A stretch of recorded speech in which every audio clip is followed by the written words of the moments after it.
Hey, everybody. Welcome to True Crime Paranormal with the Psychic Sisters. I'm Kristi Brower here with my co host, Katie Weaver. Hey, Katie.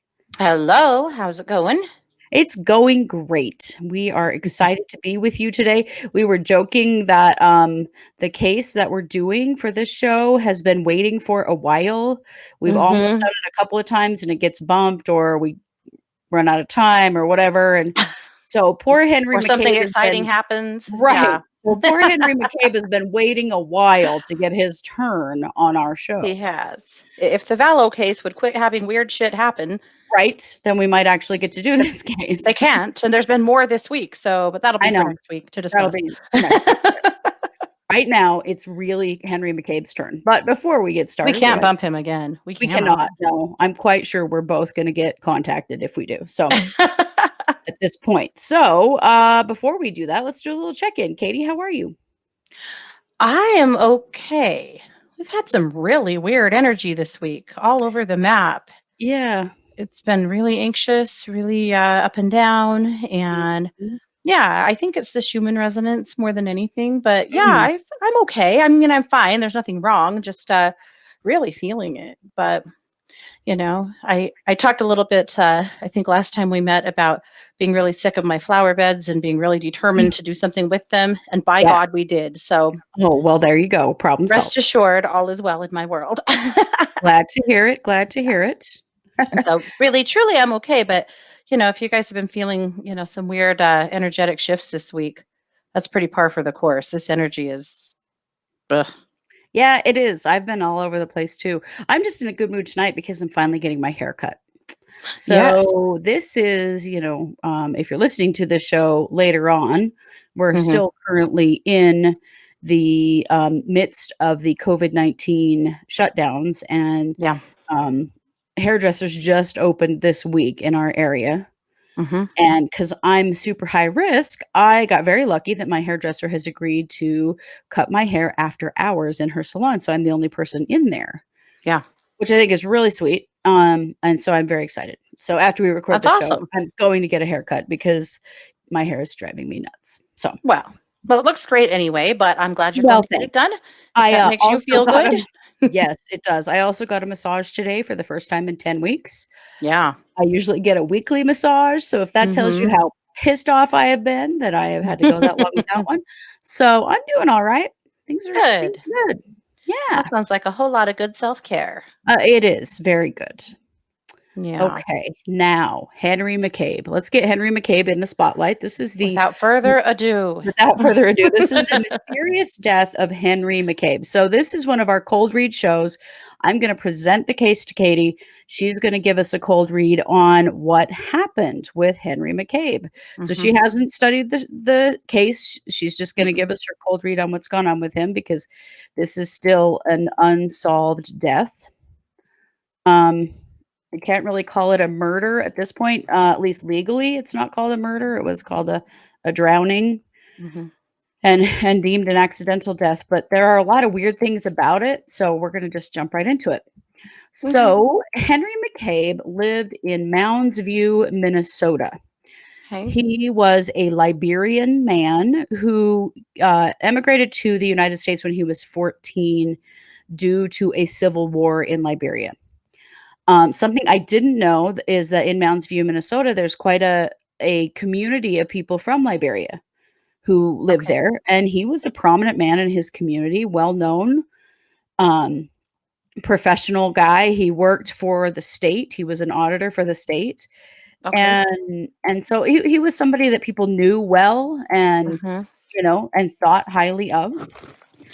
So this happened on September 7th, 2015. This was early in the morning, 1, 2 a.m. Time frame. December Henry s sorry, December 7th, 2015. September 7th, Oh, 2000. September. Good thing I said it. Okay. Yep, yep. He had been out clubbing with some friends. His wife was out of town. She was in California visiting some friends. And so he was last seen by most people at a club called Pavlitsky's early Monday morning before the club closed. And he was with a sort of acquaintance of his. It kind of comes out that they weren't, like, super good friends, but they were hanging out that day, and they'd gone to this club together, and his Mhm. name was William Pappas Kennedy. I'm just gonna call Okay. him Kennedy for the rest of the story, because Okay. that's how he's generally referred to in the news stories about this case. And how old was Henry? I Henry was 32, I believe. I don't have it right in front of me, but if I Okay. recall correctly, he was 32. Okay. Okay, so he was clubbing with Kennedy. Mhm.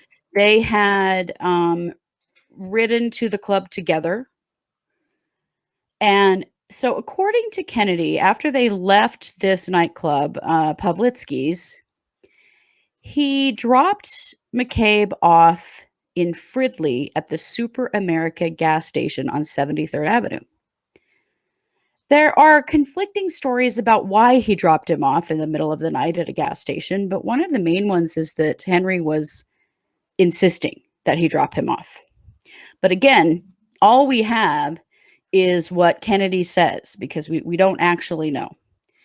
Now, one of the things that's kind of dicey about this case is it turns out that that is not where Kennedy dropped McCabe off. He actually dropped him off at a Holiday gas station that was about 5 miles away. So it was kind of strange that it came off as the wrong gas station. There were questions about, was Kennedy inebriated? Were they using drugs? Why would he not remember which gas station it was? Seemed kind of weird. Yeah. So later that very early morning, so we're still talking like 2 a.m. ish. Mhm. Corrine McCabe, who's Henry's wife, who was in California at the time, um, gets what they call a pocket dial phone call from Henry. So it's not a, hey, how are you? It's me kind of call. It's just she answers the phone and she can hear noise happening. Like we've all had a pocket dial, right? Yeah. So on this call, Henry is heard screaming in distress, and he says that someone shot him. So while this phone call is going on, Corrine calls Tim Borber, and he's Henry's biological brother. And his voicemail picked up, but she like three-way called so that his voicemail picked up a pretty significant part of this phone call. Okay. Um, the call lasted around 2 minutes. Well, no, I guess about 2 minutes of the call was recorded. It was longer than that, Mhm. but about 2 minutes of it was recorded, because, it was the middle of the night, so Tim Mhm. Borber had not answered his phone. He gets the voicemail the next morning to what he described as his brother crying. Now, other people have described growling, screaming, shrieking sounds on this voicemail. Now, we're Mhm. gonna play this voicemail for you right now so that Katie can hear it, and all we have is a 10-second clip. The police have never released the entire thing. Of course. Okay. So, we're gonna play it. It'll play 3 times in a row so that you can kind of hear what they were hearing. So, we're gonna play that voicemail, and we'll be back in just a minute. Okay.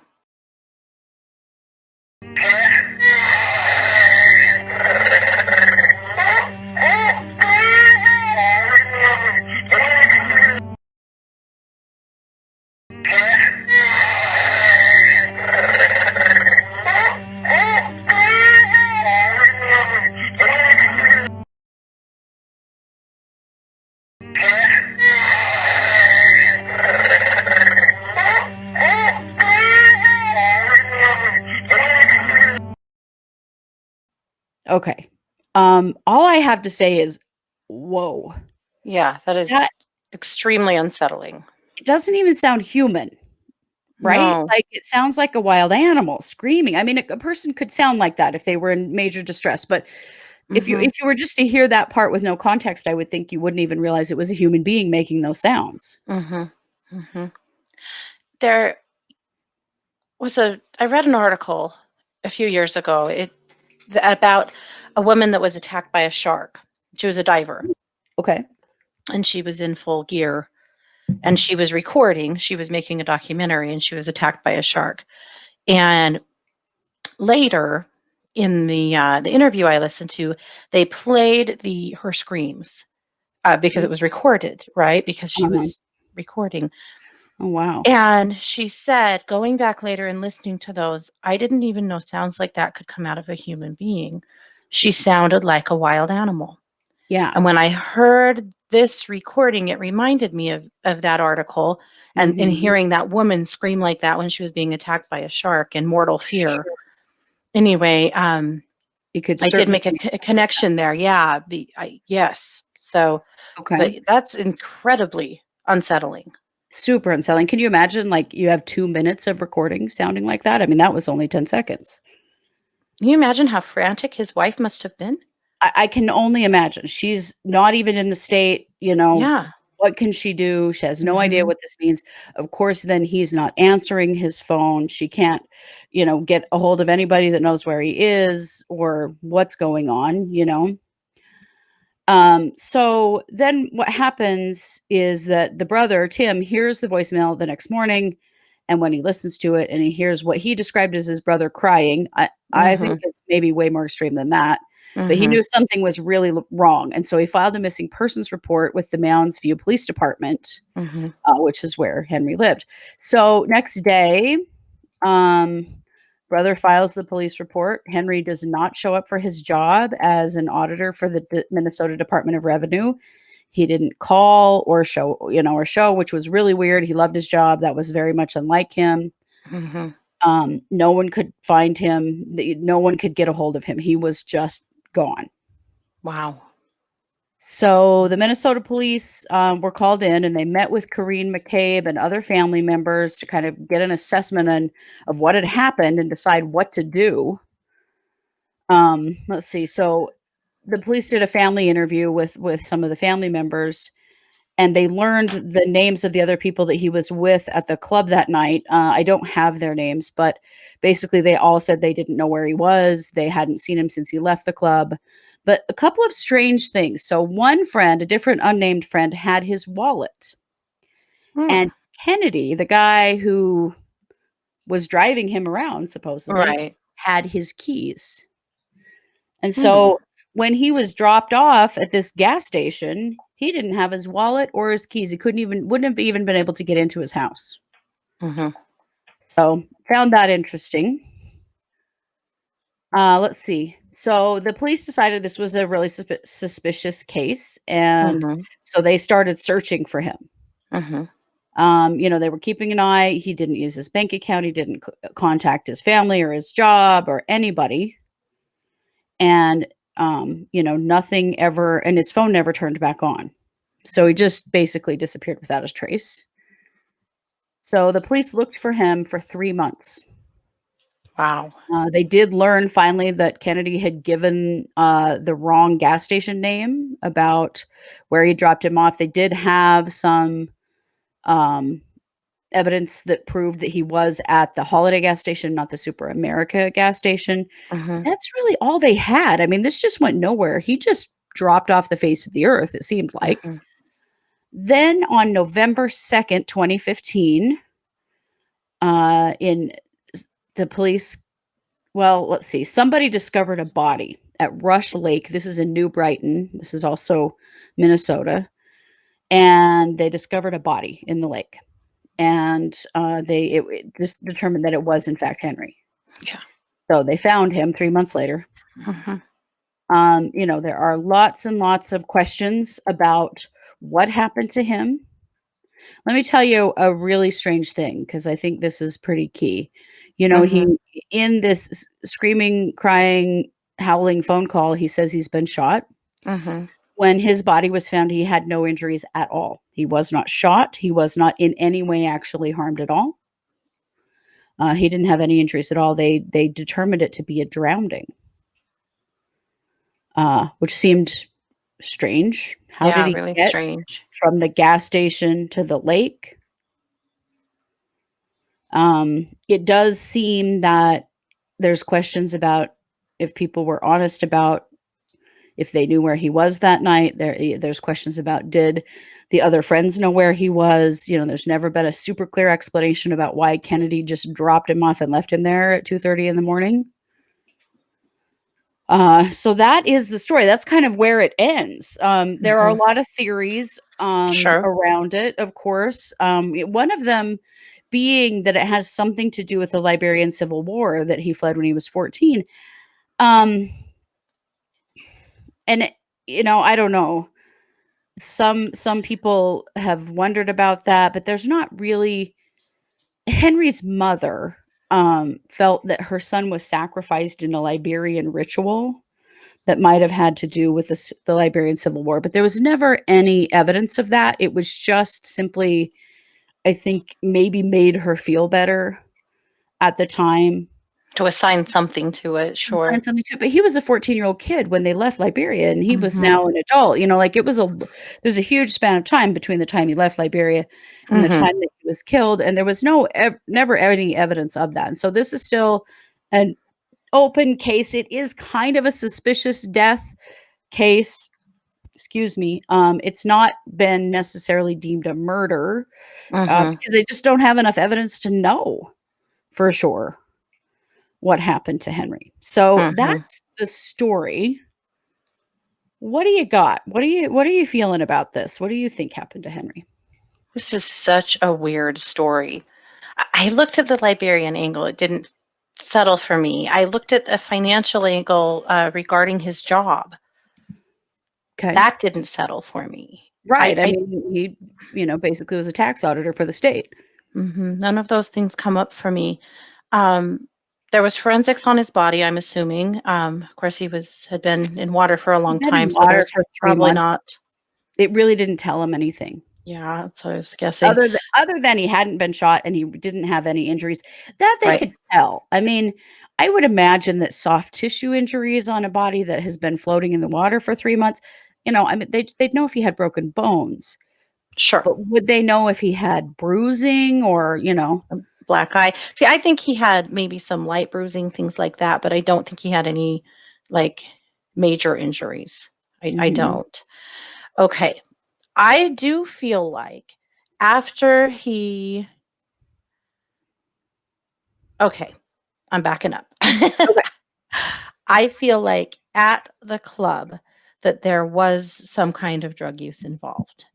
okay. I suspect that he maybe didn't know what he was getting into. Uh, I think that Kennedy is a real sleaze, Yeah, and I'm getting that too. that he might not have been involved in his death. I actually don't think he was, but he was a sleazeball, and but at any rate, but there was kind of a cat's away, mouse will play. His wife was gone. He was hanging out, playing, kind of, he was pretty rowdy, honestly, and Mhm. so anyway, I do think that there were some drugs involved. I think that he was on a bad trip. I Okay. think that I think that the reason Kennedy had his keys is because he was driving him home. I really feel like that was actually what was supposed to be happening there, Mhm. and that his friends at least didn't let him get in a car because Mhm. he obviously shouldn't have been. I don't know that I feel like they've all been so forthcoming with law enforcement because they were using Mhm. something that hit McCabe like really hard, like Yeah. maybe something like a bad batch or something. I don't Mhm. know, or maybe a bad combo with his prescriptions or something. He, for whatever reason, whatever they took or were doing, he was on a really bad trip. Yeah. I feel like he repeatedly tried to jump out of the car. I Mm. think Kennedy had had enough and didn't want any more liability, essentially with this fool. I think he'd been using too. And basically, yeah, dropped him off at a gas station. I feel like he was extremely paranoid, that he was having one of those psychotic, moments, that people can have sometimes with a bad reaction to drugs, that Mhm. he thought that somebody was trying to kill him. That's what I believe happened. What I'm seeing from him is struggling, trying to jump out of the car, Kennedy finally dropping him at a gas station. I think he was insisting, in a sense, Mhm. I do. I think he was insisting. I don't think that he necessarily lied about where he dropped him off. I do think he didn't know. I Okay. think he was not in good shape himself. This feels Mhm. like a lot of substance abuse to me. Okay. Then I think that McCabe wandered for a while on his own, and then I think he hitchhiked. I feel like he truly did not know what he was doing, but he was one of those trips where someone who doesn't know him might not really get that. You know what I mean? You Yeah. might have come across like he was actually pretty normal for all they knew of this person. And so what he's showing me is stumbling down the road. I think he walked for a while. Then again, it's what, 2 a.m. or close to it. Mhm. It's very early in the morning. I think that I do feel like his wife, well, I think I need to stop and tune into him. Okay. I'm just telling you what I'm feeling, but I really would like to get it all from him. So let me stop. Okay.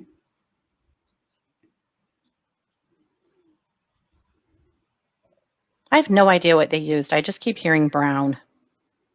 Brown. Okay. Well, it Brown. it could be a drug reference. I mean, I think so. I just my drug skills are pretty not low. not so good. Brown. That's what he keeps telling me is brown. Okay. Oh, okay. So I backed up to the club with him because I really wanted to see where we went from there. According to his best recollection, remember that he was messed up, so he might not have the best info, but that's where I want to go. So, okay. Mhm. So he's showing me, yep, the club with the guys. I asked him why he was hanging out with this Kennedy guy in the first place. He Mhm. said that it was a favor. Mm. A favor. I said, from who? He said a friend of his who needed this guy to basically out of his hair for a little while.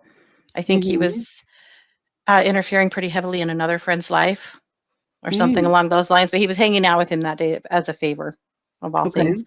So Interesting. Okay. he was actually a good guy. I I think he was a good guy. I think so too. That is really my impression that Mhm. now brownies is a slang for amphetamines. Hmm. I'm just looking up a few things here as you're talking, just Okay. seeing what, Mhm. because I know that, lots of drugs have different, all kinds of, slang Mhm. words, of which I know a few for marijuana, and that's about it. I don't so I'm looking them up. I think Kennedy okay, so Kennedy is the person that had the drugs. He's the one that provided the drugs at the club. Mhm. He says he hit me twice. Mm. Okay. And so I'm asking, I'm not physically hit Brown him. is heroin. Ah, Yeah, that's a brown is a slang for heroin. It is also a slang for LSD. That's interesting. I think it was LSD. Yeah, brown dots or a brown balmer are LSD. So That he hit me twice. He's talking about the drug. I mean, whatever. okay. Right. Then okay, so yes, he was driving him home. His friend has had his wallet, I think because he used it to pay his tab. Mm, Basically, I think he was starting to freak out and his friends wanted to get him out of the club okay. because Okay. because they were using, and also I think that they didn't want to jeopardize his job or get him arrested or something. So, one friend did take his wallet. I do believe he was using it to pay his tab or something along those lines. Kennedy had his keys because they sure as hell couldn't let him drive.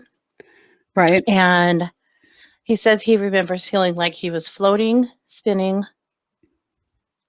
Oh, he said very scared. He said that like 6 times. Very scared, very scared, very scared, very scared. Mhm. Okay. Okay, this is where he's showing me trying to get out of the car, that he kept trying to get out of the car. Okay. He was convinced that somebody was trying to hurt him, Okay. and it really wasn't true. What happened is his friends wrestled him into that car. Okay, and he may have taken that wrong in his state. Mhm, mhm. Alright, so eventually, yes, Kennedy finally boots him out at that gas station because he's literally gonna leap out of a moving car and leaves. like a big coward because he doesn't want Right? to implicate himself and figures that he'll probably just find a way home. Kind of sad. I think if one of the other friends might have driven him home, maybe this wouldn't have happened, Mhm. Ultimately, he should have gone to the hospital Right. Obviously. because he was on a really bad trip. Okay, so moving forward from the gas station. And this is a pretty muddled mix from him, too. I'm sure memory of this is probably not super clear. All right, this is when he is showing me walking down a road. It looks like a pretty busy road. So he does hitchhike and he gets into a car. An older brown kind of beat up car. Okay.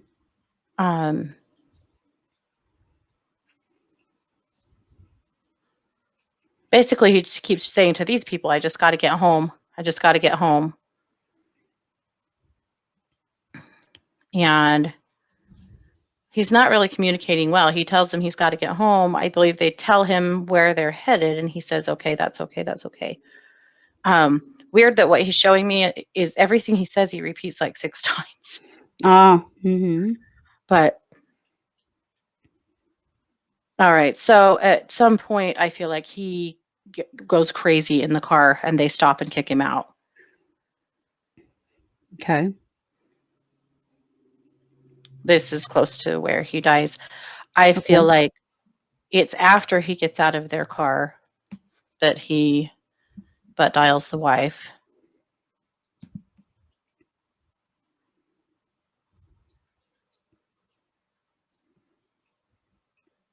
Because he's still kind of walking, running, frantic. He truly believes that someone's trying to kill him. Mhm. I don't think anybody shot at him.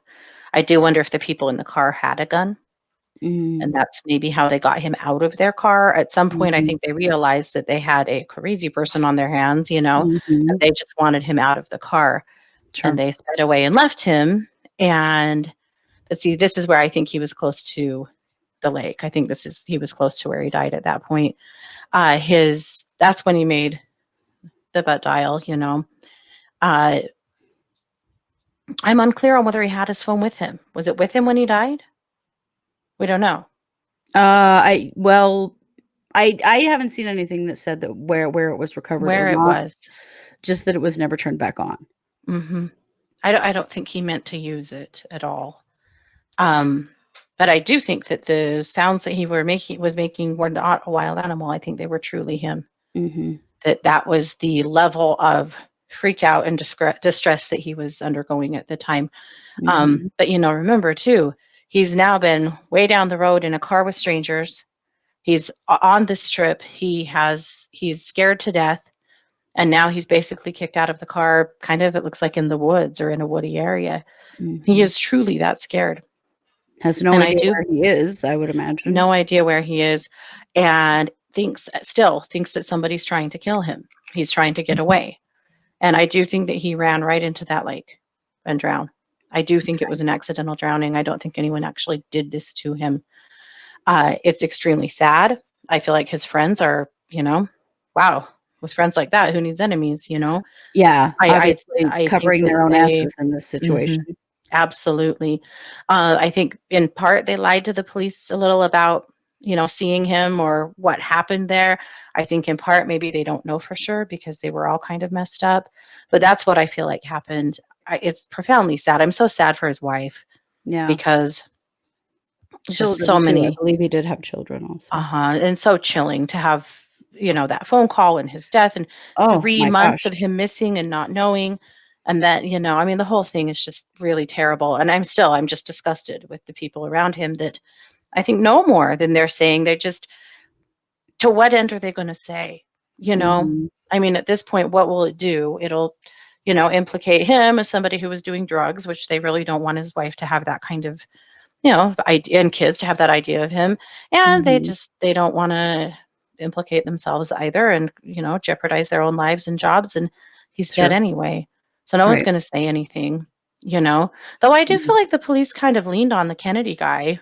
and that's Mhm. why they got kind of some shoddy answers from him, but there just really wasn't much for him to say. Essentially, what he did, it was true. He did insist on getting out of the car, and he did drop him off at a gas station. So, Mhm. those points were accurate. I think there was just a little more to it than that they weren't saying. So, Right, well, and I mean, knowing he's on a bad trip and just abandoning him in the middle of the night with hmm no way to get home, or I mean, hmm that's wild. It's so wild to hmm think they didn't take him to the hospital, that hmm they didn't get him some help.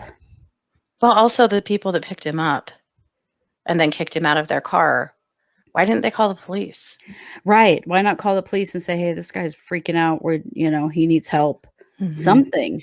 It's I mean, very I'm sad to guessing think that that. no one cared enough to see that he was, taken care of in Okay. that hmm situation. Totally. Well, I think he got really belligerent and scary in their car, and they made him get out. But anyway, and it kind of makes me wonder, what were they doing out in the middle of the night? What were they up to that they weren't willing to call the police and let them know that they'd had this person in their car and Mhm. tossed him out in this place? But had they done that, maybe a deputy would have found him and he could have gotten medical care. Anyway, it's sad. It's really sad. But I actually don't think there was foul play, Yeah, for what yeah. it's worth. He doesn't seem It's to think there was foul play. So, just a super, super sad, unfortunate situation. hmm hmm it is. And just, yeah, like you said, it's one of those situations where multiple people really let him down. Yeah. And it maybe Yeah, didn't how have to go sad. down like this.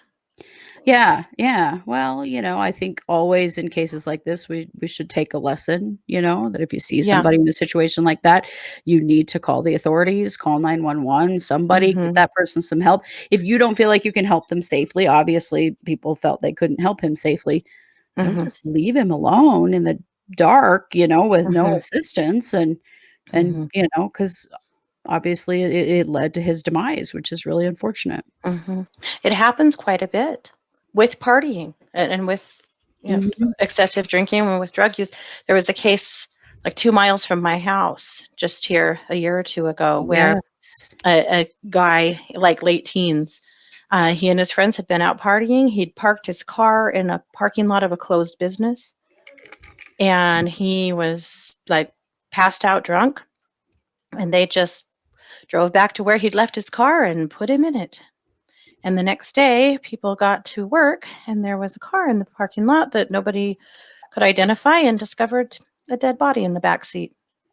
And had Yeah, those friends of his taken him to the hospital instead of leaving him alone in his car like that, he probably would have lived. yeah, It's a terrible thing. it It's is. terrible. It was a horrible thing for his family, for the people who found him, and for those idiot friends who now have to live with this, Yeah, when they could have taken him to the hospital. But, people exactly. get, they're usually messed up themselves, and they're paranoid too, and they're And, worried about lots of things that may are, have been underage themselves they and were. It was a bunch of underage kids that didn't want to get in trouble, didn't want to get mhm, kicked out of their college, so on and so forth. And this is what happened. mhm. Anyway, it does happen, and it's profoundly sad. In the case of a 32-year-old, I would sure as hell hope not. But these were people that were protecting themselves and their jobs. And I think in not saying anything about what really happened, that's they're still They're protecting still doing themselves that. Yeah, yeah. and kind of trying to protect Henry's reputation, but I don't think it's really all that heroic on their part. No, it's much more self-serving is my sense, which is really unfortunate because Right. his family certainly deserves to know what happened to Mhm. him. I don't know how you have any closure and move forward in your life when you lose somebody in that way, Mhm.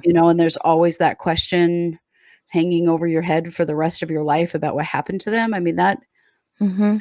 the mental and emotional strain of that is very significant.